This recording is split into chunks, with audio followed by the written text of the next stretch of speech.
നമസ്കാരം.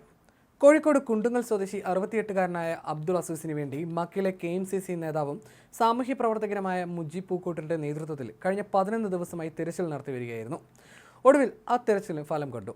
ഇന്ന് ഉച്ചയോടെ അബ്ദുൾ അസീസിനെ കണ്ടെത്തി. നാട്ടിൽ നിന്ന് സ്വന്തം നിലയ്ക്ക് ഒറ്റയ്ക്ക് ഉംറ വിസയിലെത്തിയ അബ്ദുൾ അസീസിനെ കഴിഞ്ഞ മാസം 28-ാം തീയതി മുതലാണ് കാണാതായത്.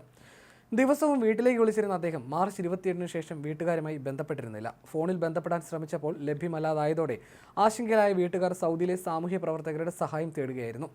ഹറമിന് സമീപത്തെ ശൗചാലയത്തിൽ പോകുമ്പോൾ ഫോണും പാസ്പോർട്ടും അടങ്ങിയ ബാഗ് നഷ്ടപ്പെട്ടതിനെ തുടർന്ന് ആരുമായി ബന്ധപ്പെടാൻ സാധിക്കാതെ വരികയായിരുന്നുവെന്ന് അബ്ദുൾ അസീസ് പറയുന്നു. ഇതിനിടെ അദ്ദേഹത്തിന്റെ നഷ്ടപ്പെട്ട ബാഗ് തിരികെ ലഭിച്ചു എന്നുള്ള അറിയിപ്പ് ഹറമിന് സമീപത്തെ ഒരു സേവന ഓഫീസിൽ നിന്ന് ലഭിച്ചതായും പാസ്പോർട്ടും രേഖകളും ലഭ്യമാവുമെന്നും പ്രതീക്ഷിക്കുന്നതായി മുജീബ് പൂക്കോട്ടൂർ പറഞ്ഞു.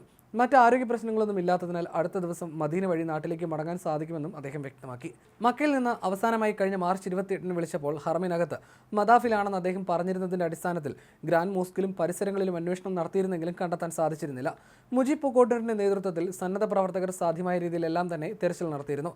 ഒപ്പം പോലീസിന്റെയും ഹറമിൽ വഴിതെറ്റിപ്പോകുന്നവരെ കണ്ടെത്താൻ സഹായിക്കുന്ന ഗ്രാൻഡ് മസ്ജിദിലെ സേവന വിഭാഗത്തിന്റെയും സഹായം തേടി. മക്കയിലും പരിസരങ്ങളിലെ ആശുപത്രികളിലുമൊക്കെ കഴിഞ്ഞ ദിവസങ്ങളിൽ അന്വേഷണം നടത്തിയിരുന്നു. വാർത്താ ഏജൻസികളിലൂടെയും സാമൂഹ്യ മാധ്യമത്തിലൂടെയും സാമൂഹ്യ സംഘടനകളുടെ വാട്സപ്പ് ഗ്രൂപ്പിലൂടെയും ഒക്കെ കാണാതായ വിവരം കൈമാറിയിരുന്നു. ഇതും അന്വേഷണത്തിന് ഏറെ സഹായിച്ചു.